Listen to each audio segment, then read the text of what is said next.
जय गुरुदेव। जय गुरुदेव। जय गुरुदेव। नाम किसका? प्रभु का। यह नाम नहीं इंसान का, यह नाम है भगवान का। कठिन समय में आया हुआ नाम। जय गुरुदेव। आओ सतयुग आपका, हार्दिक स्वागत है। आओ सतयुग आपका, हार्दिक स्वागत है। तो प्रेम से बोलिए जय गुरुदेव। जय गुरुदेव। योग पुरुष, युग परिवर्तक, परम संत बाबा जय गुरुदेव जी महाराज, इनके चरणों में अरबों खरबों प्रणाम। सृष्टि रचयिता ईश्वर भगवान, उनके दृश्य अदृश्य शक्तियों को भी कोटि कोटि प्रणाम। यहाँ पर उपस्थित पिंपरी बुद्रुक गांव के ग्रामस्थ, शाकाहारी प्रचार में चलने वाले सभी सत्संगी माता पिता भाई बहन, सबको मेरा प्यार भरा जय गुरुदेव। आज का सत्संग मालिक की असीम दया कृपा से जो शाकाहारी प्रचार का आदेश बाबा जय गुरुदेव जी महाराज ने सभी प्रेमियों को दिया है, सबने गांव-गांव जाकर, कस्बों में, झोपड़ियों में जाकर लोगों के कानों तक मालिक के जो वचन है वो पहुंचाने के लिए इस शाकाहार प्रचार का आदेश मालिक ने दिया हुआ है। उसका समापन यहाँ पर हो रहा है। देखा जाए सभी मानव जाति के लिए बाबा जय गुरुदेव जी महाराज ने कहा, जिन जिन प्रेमियों को बाबा जय गुरुदेव जी महाराज ने नाम का दान दिया है, सभी नामदानी सत्संगी प्रेमियों को गुरु का आदेश है कि आप गांव-गांव में जाकर, रिश्तेदार के पास जाकर, अपने गांव में, कस्बों में, समाज में जहां हो सके वहां तक मालिक का आदेश उनके कानों तक पहुंचा दो। सेवा करके कीर्ति कमा लो। युग के इस बदलाव में गुरुदेव का संदेश पहुंचा दो गांव-गांव, शहर-शहर, नगर-नगर में। ये मालिक का आदेश है। जिन प्रेमियों को खास कर नाम का दान दिया है, उन सबको बाबा जी ने इस कलयुग में, इस समय में आदेश दिया है, क्योंकि इस कलयुग की सच्ची भक्ति क्या है? गुरु आदेश का पालन। जो गुरु आदेश का पालन कर लेगा उसकी भक्ति बन जाएगी। तो इस धरती पर बाबा जय गुरुदेव जी महाराज ने सभी मानव जाति को कहा, तो हम आप लोग, छोटे छोटे लोग, गांव में, कस्बों में जाकर आवाज लगाते हैं, जय गुरुदेव नाम किसका? प्रभु का। ये आवाज लगाते हैं। फिर आवाज लगाते हैं कि बाबा जय गुरुदेव जी महाराज का कहना शाकाहारी रहना। फिर और एक आवाज लगाते हैं बहुत बुलंद के साथ आवाज में, कलयुग में कलयुग जाएगा, कलयुग में। ये आवाज क्यों लगाते हैं? क्योंकि कलयुग में 1000 वर्ष के लिए सतयुग आने वाला है। तो सतयुग आने के लिए सब तैयारी चल रही है। ये जमीन तैयार कर रहे हैं। बाबा जय गुरुदेव जी महाराज ने कहा कि पूरे विश्व के, देश के नहीं, पूरे विश्व के तमाम लोगों को ये बात बता दो कि सतयुग आ रहा है।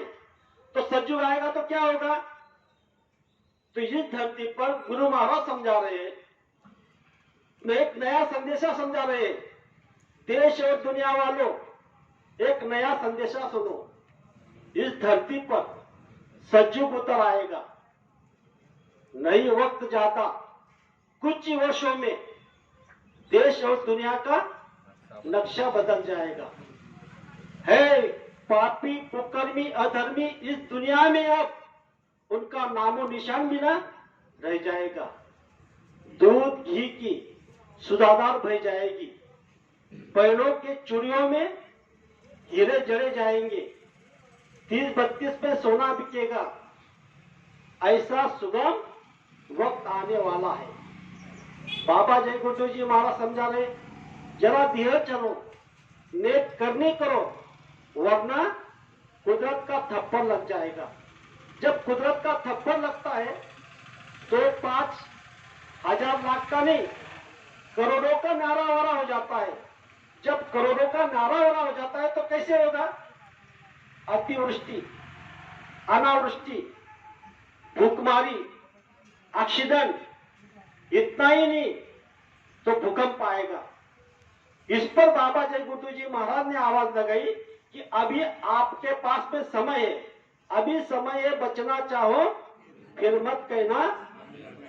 तो इसीलिए बाबा जय गुरु जी महाराज तिलमिला रहे और हम आपको आदेश दे दिया कि सबके कानों तक ये आवाज पहुंचा दो कि आप कम से कम शाकाहारी हो जाओ, किसी भी नशीली चीजों का सेवन मत करो। ये आवाज लेकर हम आपके गांव में आए हैं। यहाँ पर जो नए प्रेमी आए होंगे, गांव के माता आई होंगी, तो उनको बाबा जय गुरु जी महाराज की ओर से हम बता रहे हैं कि आप शाकाहारी हो जाओ, क्योंकि अगर शाकाहारी हो जाओगे तो आपकी जीवात्मा की रक्षा स्वयं बाबा जय गुरु जी महाराज कर लेंगे।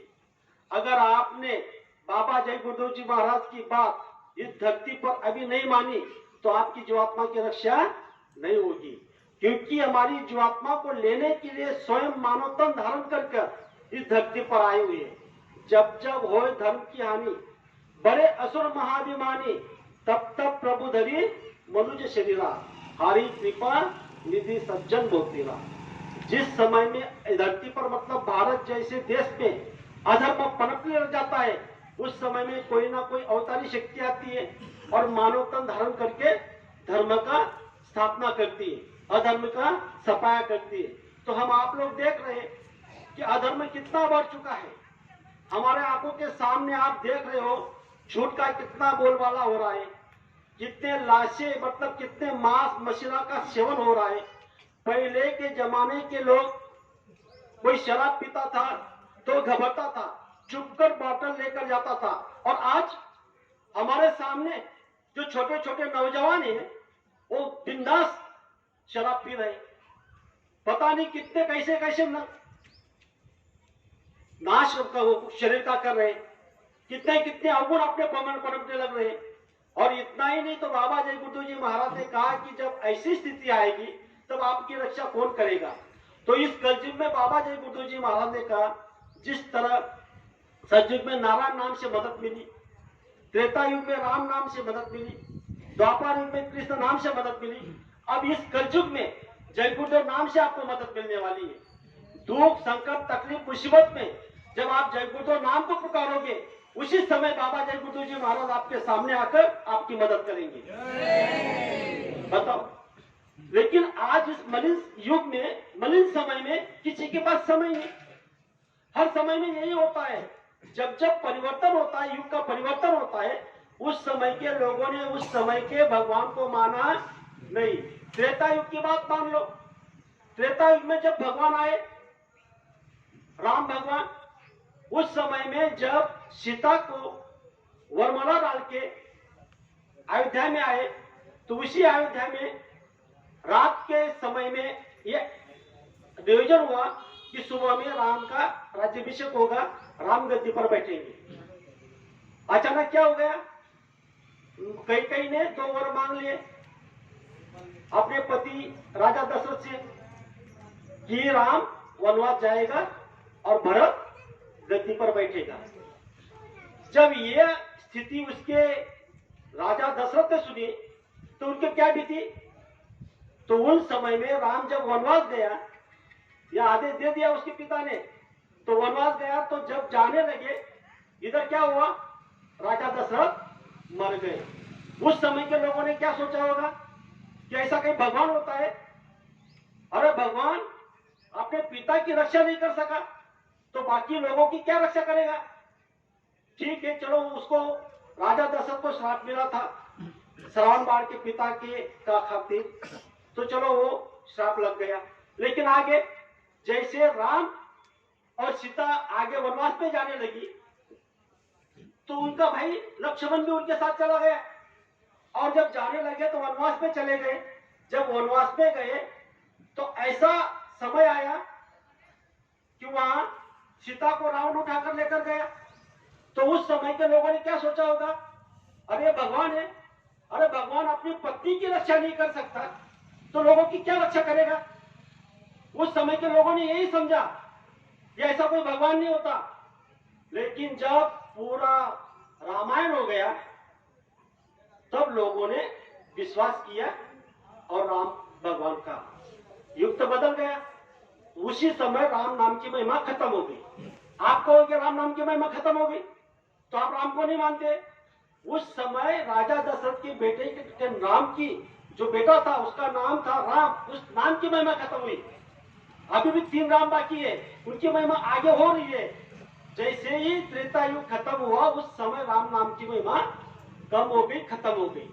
लगा द्वापर युग, तो द्वापर युग में जब कृष्ण भगवान आए तो कृष्ण भगवान ने जन्म कहाँ लिया? कृष्ण भगवान ने जन्म लिया जेल में, कारागृह में। जब कारागृह में उसके पिता भी, उसकी आई भी, माँ भी कारागृह में थी, तो उस समय के लोगों ने क्या सोचा? जब ऊपर से आकाशवाणी हुई कि सावधान, इस धरती पर कृष्ण नाम की शक्ति आ रही है, कंस को सावधान कर दिया कि अब तू सुधर जा और कृष्ण नाम की शक्ति मतलब कृष्ण नाम को अपना ले और धर्म पे आ जा। उस समय के लोगों ने माना नहीं। उस समय लोग क्या कहते थे? ऐसा कोई भगवान होता है? और वो तो जेल में आए, ये तो नटखट है। भगवान कैसा होता है? भगवान एक पत्नी होता है, मर्यादा पुरुषोत्तम होता है, एक वचनीय होता है, ऐसा भगवान होता है। लेकिन ये तो नटखट है, ये गोपियों की मटकी को फोड़ता है, मक्खन चुराता है। तो उस समय के लोगों ने ये भी नहीं सोचा कि कृष्ण भगवान ने जब पुतना को मारा, कागासुर को मारा, बकासुर को मारा, कालियामर्दन को मारा, गोवर्धन को उठाया, फिर भी उस समय के लोगों ने उस समय ये नहीं सोचा कि ये क्या हो रहा है।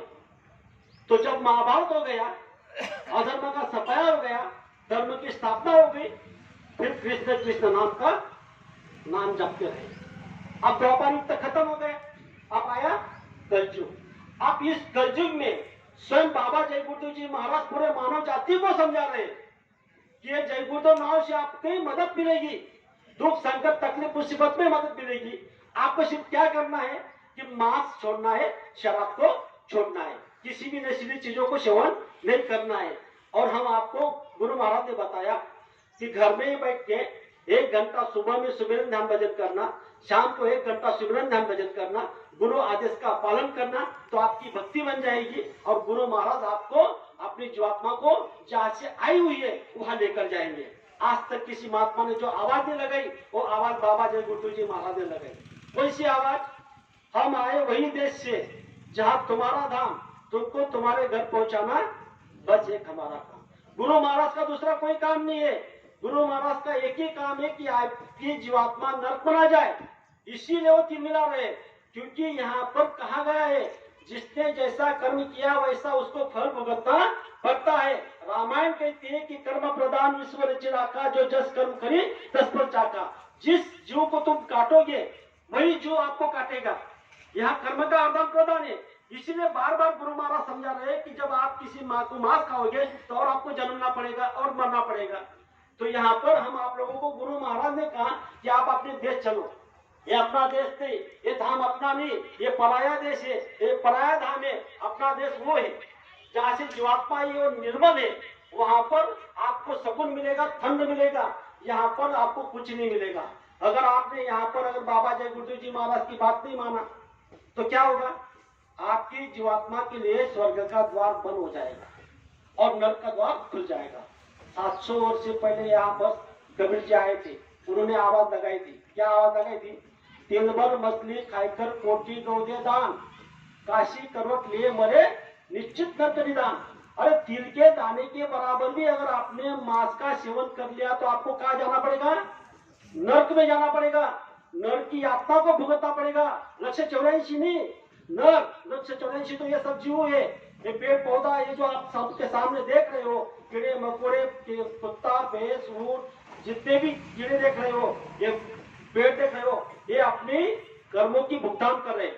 इस पर महाभारत में एक श्लोक दिया हुआ है। सभी लोग इस श्लोक को ध्यान से सुनो कि हम दोष किसको देते हैं। या का मानव दोष देता है भाग्य को, कोई कहता है नसीब को, कोई कहता है तकदीर को। लेकिन संत महात्मा आखिर में सत्य बात क्या बता रहे? तो उस श्लोक में लिखा हुआ है, दोष भाग्य पर क्यों मरे, दोष भाग्य पर क्यों मरे, दोष कर्म का जान। अरे छल करता क्यों तू आपसे, अपने को स्वयं को पहचान। क्या समझा रहे हैं? दोष भाग्य पर क्यों मरे, और आपने दोष भाग्य को देता है, लेकिन तूने ये कभी समझा है? इस पर संत महात्मा समझा रहे कि दोस्त तू कर्म का जान, तूने जैसे कर्म किया है उसी तरह से आपको गरीबी मिली, काला कुत्ता जमा, अज्ञानता आई। लेकिन आज इस समय में गुरु महाराज ने हम आपको क्या कहा कि कर्म को पहचान ले। जब तक तू कर्म को नहीं पहचानेगा तब तक तू आगे आपके जीवात्मा का संभाल नहीं होगा, आपकी जीवात्मा का लाभ नहीं होगा। फिर छल करता क्यों आपसे? आज का मानव स्वयं को छल कर रहा है। आज सभी के कानों तक ये आवाज दिया जा रहा है कि आप शाकाहारी हो जाओ, आप गुरु आदेश का पालन करो। लेकिन इस बात को कौन समझ रहा है?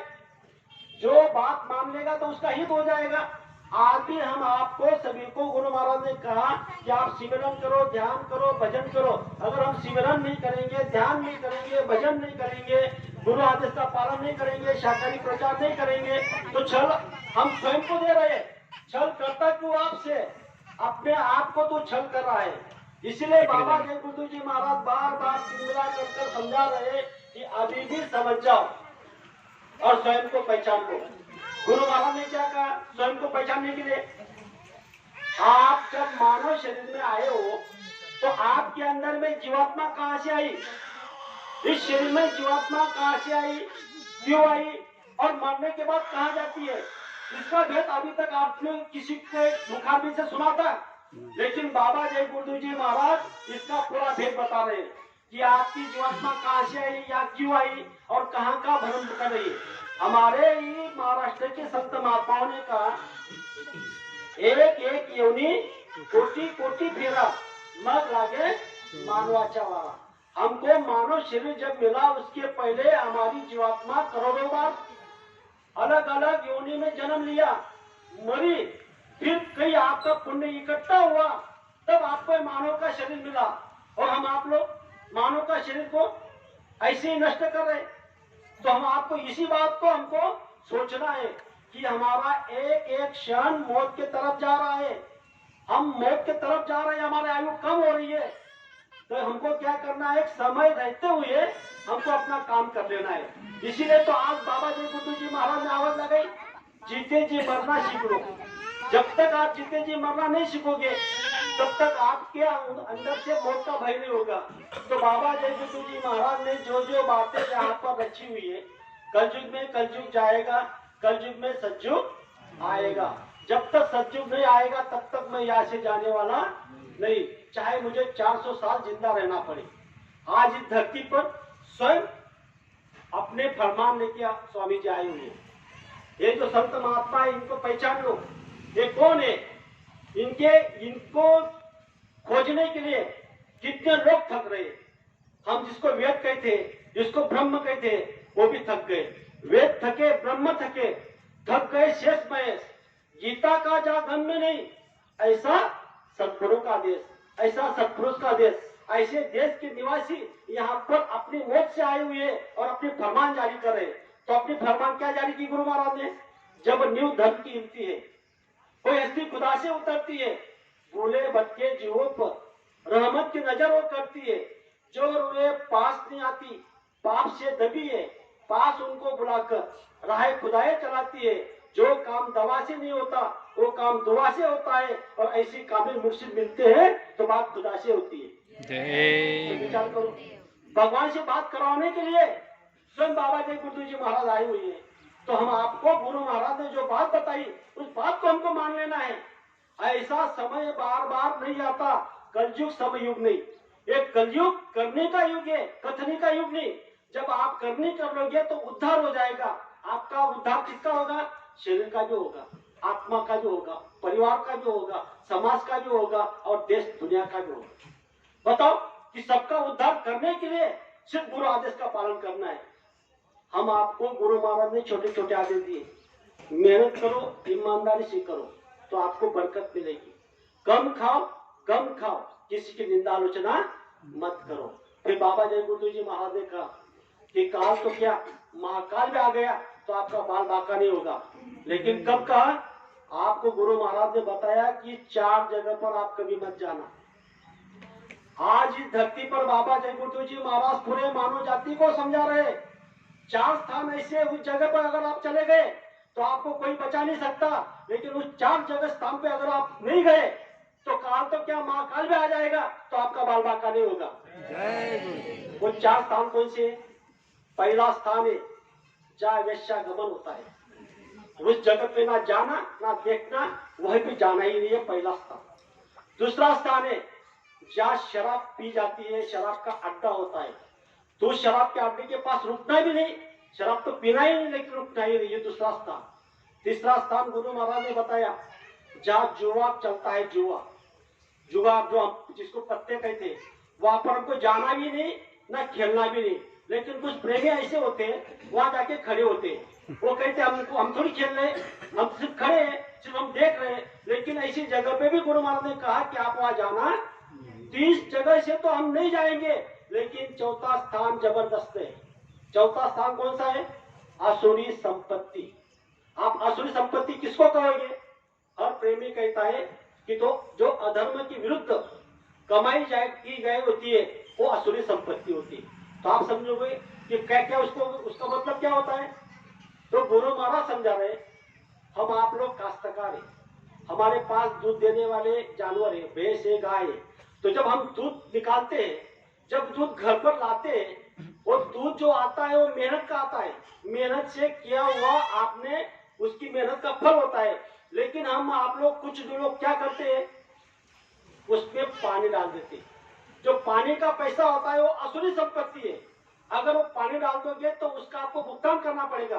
दूसरी बात, कपास में पहले लोग जब कपास आती थी उसमें पानी डालते थे, कपास चुनकर लाए वो मेहनत का पैसा है, लेकिन उसमें जो पानी आया वो आपका अनीति का पैसा है, अधर्म का पैसा है।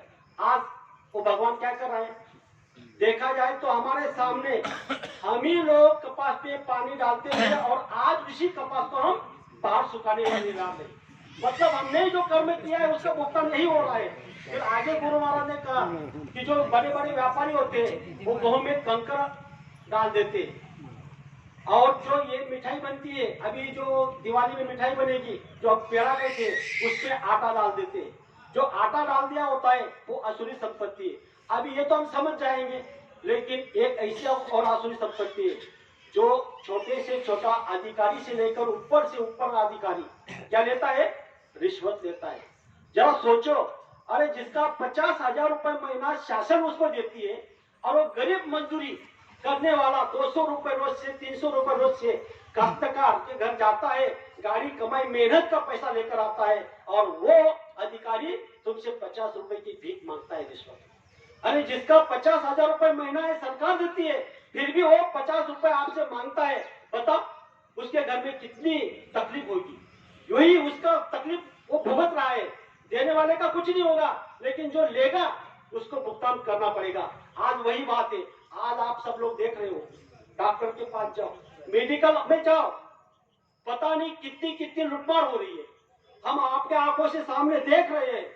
तो हम आपको इसको सोचना है, जो जो असुरी संपत्ति कमा रहा है उसको तो भुगतान करना ही पड़ेगा। आज उसके भाग्य में ठीक था, उसका पुण्य अच्छा था, उद्देश्य में आया तो वो अच्छी खासी नौकरी में लग गया, लेकिन उसका तो जो गलत वहां पर कर रहा है, गलत काम कर रहा है, उसको तो भुगतान करना पड़ेगा। इसलिए बाबा जय गुरु जी महाराज बार बार समझा रहे, छोटे छोटे आदेश दे रहे, मेहनत करो, ईमानदारी से करो तो बरकत मिलेगी। गम खाओ, किसी की निंदा आलोचना मत करो। हम यहाँ पर कम भी खाते, गम भी खाते, लेकिन निंदा करे बगैर नहीं रहते। जब आप निंदा कर लेते हो तो उसका जीवात्मा पर जो बोझ होता है पाप का, उसके सर का बोझ अपने ऊपर लग जाता है। इसलिए बार बार गुरु महाराज समझा रहे कि निंदा कभी मत करो, ना सुनो। वो सुनने में बहुत अच्छी लगती है, बहुत मिठास आता है, लेकिन वो आपको तकलीफ देगी, बहुत तकलीफ देगी, आपको उसका भुगतान करना पड़ेगा। आप कोई नहीं गलती करोगे, लेकिन निंदा कर लोगे तो उसने जो गलती की है वो आपके सर पे आ जाएगी। दूसरी बात गुरु महाराज ने क्या कहा? निगुरा एक ना मिले, मिले पापी 1000। एक निगुरा के सर पर लख पापियों का भार। निगुरा का दर्शन भी करना नहीं है। संत महात्मा क्या बताते हैं, निगुरा आपको रहना नहीं है। अगर आप कोई निगुरा होंगे तो आप जिसको गुरु मानना चाहते उसको गुरु मान लो। अगर किसी को अगर आपका विश्वास नहीं है तो आप अपने घर में माता पिता होंगे, वो प्रथम गुरु है, उनको गुरु मान लो। जब आप उनको गुरु मान लोगे, आज ही उनका अपने घर जाके उनके चरण में जाके सीधा कर दो और आज से मेरे माता पिता गुरु। कम से कम 7 गुरु में से प्रथम गुरु को माता पिता को बना लो। जब तक आप ये काम नहीं करोगे तब तक आपका आगे काम होने वाला। तो हम आपको गुरु आदेश का पालन करना, इस कलयुग में यही सच्ची भक्ति है। आज के दिन इस समय में मैंने आपके सामने 2 शब्द रखे। हो सकता है पहले मैं एक शब्द नहीं बोलना चाहिए था, तो आप मुझे आपका छोटा भाई छोटा बेटा समझ कर बात करना। सभी लोग प्रेम से कहेंगे जय